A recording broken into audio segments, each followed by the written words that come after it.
And now, marine weather around Alaska. Hello, I'm National Weather Service Meteorologist Peter Chan with your Alaska Marine Weather Outlook on this Monday, July 14th, 2025. And starting with the sea ice way in the north, we find much of the lower Chukchi Sea open water. We get around the Lisburn Peninsula, and we still have some ice as you get up toward off of Point Lay and Wainwright, with more in the way of pack ice around still west side of Utqiagvik. But we are also seeing the ice starting to open up here along the Beaufort Sea coastline all the way on over to the Mackenzie River, and we can thank the Mackenzie River for that because of the runoff or the water from that river system tends to want to track westward in the course of the summer, and we are at least seeing relatively milder temperatures along the Arctic coast at this time, so just expect the continued gradual melt off here of the ice there along the Arctic coast. And here comes the next weather system, somewhat deep low down around 984 millibars in the western Bering later tonight and early on Tuesday morning. This system has a warm front. There's quite an influx of warm, moist air crossing the Bering Sea. That's triggering areas of rain that will be pushing inland along the west coast into the western interior, especially along and north of the Yukon River. Some areas through here could pick up over an inch of rainfall as we go through Tuesday into Wednesday. Meanwhile, still some weak surface ridging out of the North Pacific into the Gulf. That's going to provide a little drier and warmer weather for the Panhandle, northeastern Gulf Coast here through midweek. As we get into Tuesday afternoon, pretty decent day. Areas of the Panhandle that do get some sun should get temperatures back up around or maybe a tad above 70. Back to the west, the front begins to diminish, but still keeping a southerly flow. The more important thing is we have a high surf advisory from the Bering Strait there at Wales all the way down along Norton Sound to the lower Yukon Delta to Hooper Bay.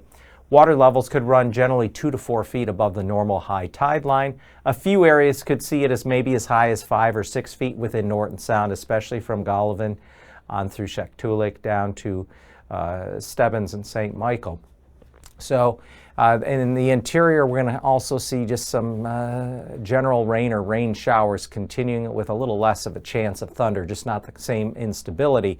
So that low out in the western Bering begins to fill. There's another little impulse kind of swinging around it with another low coming up from the North Pacific. Meanwhile, we've had another low come up out of the North Pacific coming up through Shelikof Strait, the north end of the Alaska Peninsula, and that's going to bring some additional rain and a little breezy conditions Tuesday night and Wednesday along these areas here in the western Gulf.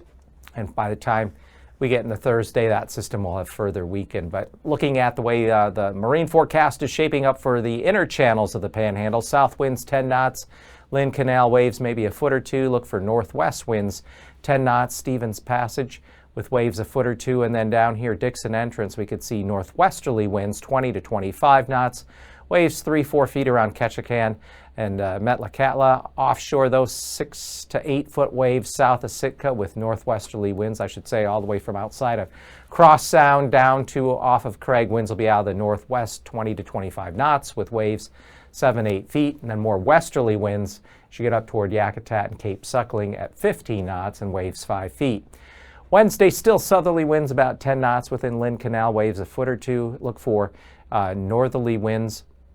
Northwesterly winds still 10 knots with waves a foot or two around Petersburg, and then down here into Dixon Entrance, still northwesterly winds 20 to 25 knots. Waves can run as high as 6 to 8 feet off of Craig and Port Alexander. As we go up the coast, northwest winds 15 knots, kind of mix out, actually become easterly toward Cape Suckling with waves up there in the northeastern Gulf Coast outside of Yakutat Bay 4 to 5 feet.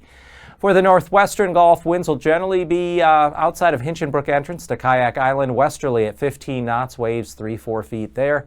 Within Prince William Sound, that wider expanse, west winds of 10 knots, waves running a couple of feet. And then through Cook Inlet, winds will generally be south-southwest at 15 to 20 knots with waves running 3 to as high as 5 feet there off of Anchor Point. And then for Wednesday, variable winds within Prince William Sound as well as outside of Hinchinbrook Entrance, only around 10 knots, waves in those areas, not much more than a couple of feet. But notice winds will be increasing across lower Cook Inlet into Kamishak Bay and the Dixon entrance. We're looking at easterly winds of 30 knots with waves as high as 8 to 10 feet there in Lower Cook Inlet. Winds more northeasterly coming down the length of Cook Inlet as high as 25 knots from the northeast there off of Anchor Point. And then for the Alaska Peninsula, Kodiak Island, winds are going to be somewhat variable. South wind Shelikof Strait 15 knots, variable winds 20 knots off of Akiak and Chignik. As we kind of go down along the Alaska Peninsula, winds are either going to be east or southeast or variable 10 to 15 knots, waves 2 to 3 feet either side. And for Wednesday, Kodiak Island will see southeast to south winds 20 knots. As we go down along the length of the Alaska Peninsula, 15 to 20 knot winds from the southwest becoming more southerly, 20 knots either side there of Cold Bay and False Pass.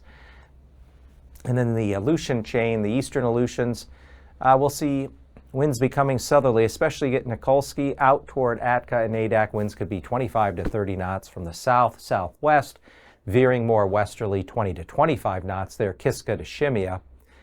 And then on Wednesday, still eastern Aleutians, southeast to south winds 30 knots on Alaska Nikolsky, falling off to southerly winds 25 knots there. Atka to near Adak, and then out toward the western Aleutians, kind of winds more westerly at 15 knots. And along the southwest coast, only 10-knot southerly winds into Bristol Bay, but stronger winds coming into Kuskokwim Bay, south winds to 25 knots ahead of it with this frontal system that's pushing in the warm front. And notice higher waves and stronger winds out here west of, as you get off of the lower Yukon coast and Nunavik Island towards St. Matthew. Winds are going to be southerly to 30 knots, even up into Norton Sound. That's why we have that high surf advisory for early Tuesday morning through early Wednesday morning. Generally, water levels could run 2 to 4 feet above the normal high tide line, with a few areas within Norton Sound here, Golovin on up to Shaktoolik, down around Unalakleet to Stebbins, maybe as much as 4 to 6 feet in a few spots there.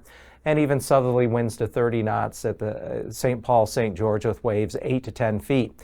Wednesday, winds will come down a bit. Look for southwest winds into Bristol Bay at 15 knots, south winds of 15 knots into Kuskokwim Bay. And along the lower Yukon coast into Norton Sound, south winds 15 to 20 knots. Little stronger winds east-southeasterly, St. Matthew down through St. Paul, with waves as high as 13 feet there out towards St. Matthew. In the far north, first north side of St. Lawrence Island and the west side of the Seward Peninsula, south winds to 25 knots. As we come up through the lower Chukchi Sea, look for southeasterly winds, especially there out of Kotzebue Sound off of Point Hope to 25 knots. And then rounding up Point Lay to Utqiagvik, southwest winds at 15 knots. And as we continue eastward, look for southwesterly winds at 10 knots, Prudhoe Bay and Kaktovik. And then on Wednesday, look for generally southwest to south winds 10 knots along the Beaufort Sea down through Wainwright and Point Lay. And then the lower Chukchi Sea will see southerly winds 20 to 25 knots, waves 4 to 5 feet there in that broad area of open water.